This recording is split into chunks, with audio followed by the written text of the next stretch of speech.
Hello বন্ধুরা, আজকের আমার রেসিপি কাঁচা আম দিয়ে পুঁটি মাছের টক। টক করতে গেলে এমন কিছু লাগে না। এই হলুদ হলুদ নিয়েছি, লবণ নিয়েছি, আর সর্ষে আর শুকনো লঙ্কা। আর এই কড়াতে, এদিকের কড়াতে আমি জল দিয়েছি। জল গরম হয়ে গেছে, একটু হলুদ দিলাম, একটু লবণ দিলাম, আমটা সিদ্ধ করতে দিলাম। এবারে আমার আম সিদ্ধ হয়ে গেছে, আমটা সিদ্ধ হয়ে গেছে, রাখলাম। মাছটাও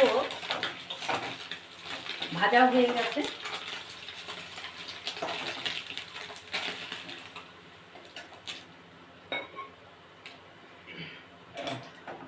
এই কড়াই আমি টক করব না, আমি অন্য কড়া নিলাম টক করার জন্য। দেখো বন্ধুরা, এই কড়াই তেল দিলাম, অল্প একটু তেল দিলেই হয়। এই শুকনো লঙ্কা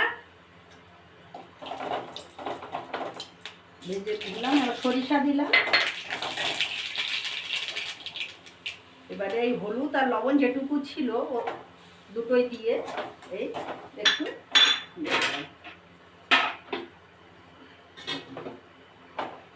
এই আম সিদ্ধ করে জল ছনে আমি এই দিয়ে দিলাম কড়াই।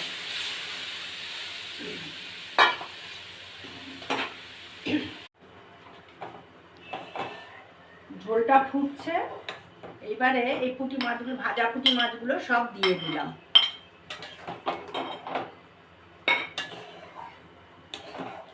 এবারে একটু হালকা করে ধনের গুঁড়ো দিয়ে দিলাম, যেহেতু আমি কাঁচা ধনে দেবো না, ধনে পাতা একটু ধনে গুঁড়ো দিয়ে দিলাম।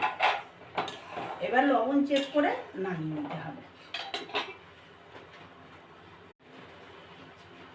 এই আমার আমের টক পুঁটি মাছ দিয়ে হয়ে গেছে।